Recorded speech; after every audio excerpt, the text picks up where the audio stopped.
Hello everyone, welcome to my YouTube channel.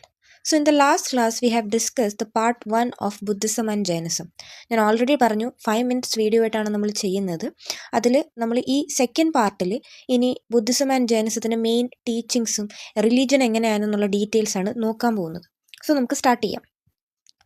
So main teachings എന്ന് പറയുമ്പോൾ ജൈനിസത്തിൽ first one ചതുർയാമ. ചതുർയാമ എന്ന് പറഞ്ഞാൽ ചതുർ മീൻസ് എന്താണ്? 4 എന്നുള്ള അർത്ഥമാണ് ചതുർ. 4 വോസ്, 4 വോസിനെ കുറിച്ചാണ് പറയുന്നത്. എന്തൊക്കെയാണെന്ന് നോക്കാം. ഒന്ന് അഹിംസ. അഹിംസ എന്താണ്? ആരെയും കൊല്ലരുത് അല്ലേ? Ahimsa, not to kill anyone, ഒരു ജീവജാലങ്ങളെയും. Not to kill or enjoy. Then satya, truth, സത്യം മാത്രം പറയുക. പിന്നെന്താണ്? Asteya. Asteya means not to steal, എന്താണ്? മോഷ്ടിക്കരുത്. Then aparigraha. Aparigraha, not to possess property, അതായത് ഒന്നും പ്രോപ്പർട്ടി ഒന്നും വേണ്ട, അല്ലെങ്കിൽ ലാൻഡ് അക്വയർ ചെയ്യരുത് എന്നുള്ളതാണ്. ദെൻ വി ഹാവ് ബ്രഹ്മചര്യ അല്ലെങ്കിൽ സെലിബസി എന്ന് പറയുന്നത്. ഇതിനകത്ത് നമ്മൾ 4 വോസ് എന്ന് പറഞ്ഞിട്ട് ഇപ്പോൾ 5 എണ്ണം പറഞ്ഞല്ലോ എന്ന് ചോദിക്കും. ഇതിനകത്ത് ഈ 4 എണ്ണം ആദ്യമായിട്ട് ഈ 4 വോസ് കമ്പൈൽ ചെയ്യുന്നത് പാർശ്വനാഥയാണ്. പാർശ്വനാഥ നമുക്കറിയാം 23rd തീർത്ഥാങ്കരയാണ്. പിന്നീട് മഹാവീര ആഡ് ചെയ്തതാണ് ഇത്, ഈ ബ്രഹ്മചര്യ എന്ന് പറയുന്ന കൺസെപ്റ്റ്. അതാണ് 5th വോ ആയിട്ട് എടുക്കുന്നത്. ഇനീഷ്യലി 4 എണ്ണമേ ഉണ്ടായിരുന്നുള്ളൂ. So this 5 was they are common to both monks and lay followers. Second ഒരു ഡോക്ടറിൻ പറയുന്നത് 3 രത്നാസ് അല്ലെങ്കിൽ 3 gems. Right faith, samyak darshana എന്ന് പറയും, right faith. Then right knowledge, samyak jnana. പിന്നെയുള്ളത് റൈറ്റ് കണ്ടക്റ്റ് ആണ്, എന്ന് പറഞ്ഞാൽ സാമ്യക് മഹാവ്രത.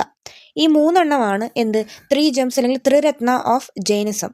ജൈനിസത്തെ സംബന്ധിച്ച് the world has no beginning or end. എന്താണ്? നോ ബിഗിനിങ് ഓർ എൻഡ് ആണ്. Goes through a series of progress and decline according to an eternal law. എന്തൊക്കെയോ നമ്മൾ ഒരു പ്രോഗ്രസ് ഉണ്ടെങ്കിൽ ഒരു ഡിക്ലൈനും ഉണ്ട്. ഇങ്ങനെ ഒരു രീതിയിലങ്ങ് എന്താണ് മുന്നോട്ട് പോയിക്കൊണ്ടിരിക്കുകയാണ്. ഈ പ്രോഗ്രസ്സിനെ അവർ ഉത്സർപ്പിണി എന്നാണ് വിളിച്ചത്. എന്താണ്? ഉത്സർപ്പിണി എന്നും ഈ ഡിക്ലൈനെ അവസർപ്പിണി എന്നും വിളിച്ചു. And also it advocated dualism. Dualism എന്ന് പറയുന്ന കൺസെപ്റ്റ് ജൈനിസം മുന്നോട്ട് വെച്ചായിരുന്നു. അതായത് world is made up of 2 things. ഒന്നെന്ന് പറയുന്നത് ജീവ അല്ലെങ്കിൽ സോൾ എന്ന് പറയുന്നത്, അതായത് ജീവനുള്ള സാധനങ്ങൾ. രണ്ടെന്ന് പറയുന്നത് അജീവ. അജീവ എന്ന് പറയുന്നത് എന്താണ്?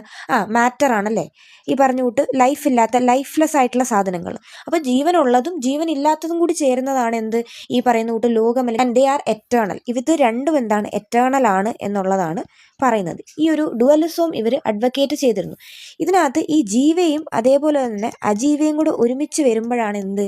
കർമ്മ എന്ന് പറയുന്ന ഒരു ആക്ഷൻ ഉണ്ടാവുന്നത്. It leads to an endless cycle of birth and rebirth. അതേപോലെ തന്നെ if one has to free from karma, ഒരു കർമ്മത്തിൽ നിന്ന് ഒരാൾക്ക് ഒഴിയണം എന്നുണ്ടെങ്കിൽ എന്താണ്? They has to practise severe asceticism and self discipline. And they also believe that by one's action only they become a Brahmin, a Kshatriya or a Vaishya or a Shudra. അതായത് simply പറഞ്ഞു കഴിഞ്ഞാൽ പ്രൈഡ് ബേസ്ഡ് ഓൺ ബർത്ത് അല്ലെങ്കിൽ occupation based on birth strictly prohibited ആയിരുന്നു. ഈ സാധനം ഇല്ല. It was considered a sin. അപ്പോൾ ഈ ഒരു കാര്യം നമുക്ക് ബുദ്ധിസത്തിലും കോമൺ ആണ്. ബുദ്ധിസവും ഇത് റിജക്ട് ചെയ്യുന്നുണ്ട്. ഇത് മെയിൻ സ്ട്രീം വേദിക് റിലീജിയൻ്റെ മെയിൻ ഐറ്റം ആണ് ഈ പറയുന്ന സാധനം. ഏത്? പ്രൈഡ് ബേസ്ഡ് ഓൺ ബർത്ത് എന്ന് പറയുന്നത്, അല്ലെങ്കിൽ ഒക്കുപ്പേഷൻ എന്ന് പറയുന്നത്. ആദ്യം നമുക്ക് നോക്കാം 4 നോബിൾ ട്രൂത്ത്സ്. ബുദ്ധിസത്തിൻ്റെ മെയിൻ ഡോക്ടറിനായിട്ടുള്ള 4 നോബിൾ ട്രൂത്ത്സ് അല്ലെങ്കിൽ ആര്യസത്യങ്ങൾ എന്ന് പറയും. അപ്പോൾ ഇതെന്ന് പറയുന്നത് എന്തൊക്കെ നോക്കാം. ഒന്ന്, world is full of sorrow. വേൾഡിൽ മൊത്തം എന്താണ്? ദുഃഖമാണ്. World is full of sorrow and sorrows are due to desire അല്ലേ? ഡിസയർ അല്ലെങ്കിൽ എന്താണ്? സാമുദായ. എന്തുകൊണ്ടാണ് നമുക്ക് ദുഃഖം വരുന്നത്? കാരണം ലോകത്ത് മൊത്തം നമുക്ക് ആഗ്രഹങ്ങൾ, ഡിസയർ കാരണമാണ്. സോ നമുക്ക് ദുഃഖിക്കാതിരിക്കണം എന്നുണ്ടെങ്കിൽ നമ്മൾ എന്ത് ചെയ്യണം? ആഗ്രഹിക്കാതിരിക്കണം അല്ലേ? ദ സെസഷൻ ഓഫ് സോറോസ് ആണ്. അതിനാണ് നിരോധ എന്ന് വിളിച്ചത്. അതായത് എന്തില്ലാതെ, ഡിസയേഴ്സ് ഇല്ല എന്നുണ്ടെങ്കിൽ നമുക്ക് ദുഃഖം ഉണ്ടാവില്ല. അങ്ങനെ ഒരാൾക്ക് എന്ത് ചെയ്യാൻ പറ്റും? നിർവാണ അറ്റൈൻ ചെയ്യാൻ പറ്റും എന്നാണ് പറയുന്നത്. സോ ഈ നിർവാണ അല്ലെങ്കിൽ എൻലൈറ്റൻമെന്റ് കിട്ടിക്കഴിഞ്ഞാൽ the man is free from cycle of birth and rebirth. കർമ്മയിൽ നിന്നും ഇയാൾക്ക് ഫ്രീ ആവാം. Free from karma. Mainly you have to follow what? The 8 fold path അല്ലെങ്കിൽ അഷ്ടാംഗ മാർഗ. അഷ്ടാംഗ മാർഗ എന്ത് ചെയ്യണം? ഫോളോ ചെയ്താൽ മാത്രമേ എന്താണ് ഇവർക്ക് ഈ പറഞ്ഞ കാര്യങ്ങൾ, ഈ കർമ്മയിൽ നിന്ന് പുറത്ത് കടക്കാൻ സാധിക്കൂ എന്നാണ് പറയുന്നത്. ഈ അഷ്ടാംഗ മാർഗത്തിന് വേറൊരു പേരുണ്ട്, മിഡിൽ പാത്ത് എന്നും വിളിക്കാറുണ്ട്. സോ ഇതാണ് ആര്യസത്യങ്ങൾ. 4 നോബിൾ ട്രൂത്ത്സ് ഓഫ് ബുദ്ധിസം എന്ന് ചോദിച്ചു കഴിഞ്ഞാൽ ഇത് ഓർക്കുക. പിന്നെയുള്ളത് നമ്മുടെ ഇപ്പോൾ പറഞ്ഞ ഈ മിഡിൽ പാത്താണ്. നമ്മൾ ഈ ബുദ്ധയുടെ മിഡിൽ പാത്ത് അല്ലെങ്കിൽ 8 ഫോൾഡ് പാത്ത് എന്ന് പറയുന്നത് 8 കാര്യങ്ങളാണ്. 8 കാര്യങ്ങൾ നിങ്ങൾ ചെയ്യണം. അതേപോലെ തന്നെ പാസ്റ്റ് ആക്ഷൻസ് ആണ് ഒരാളുടെ എന്ത് തീരുമാനിക്കുന്നത്, എന്താണ് ഈ പറഞ്ഞ പോലെ ഈ പ്രസൻറ്റ് അല്ലെങ്കിൽ ദിസ് ടൈം, ഈ ലൈഫിലെ കാര്യങ്ങൾ തീരുമാനിക്കുന്നത് പാസ്റ്റ് ആക്ഷൻ ആണ്. അയാൾ കഴിഞ്ഞ ജന്മത്തിൽ ചെയ്ത എന്ത് കാര്യമാണോ അതാണ് ഈ ജന്മത്തിൽ അയാൾ അനുഭവിക്കുന്നതെന്നാണ് പറയുന്നത്.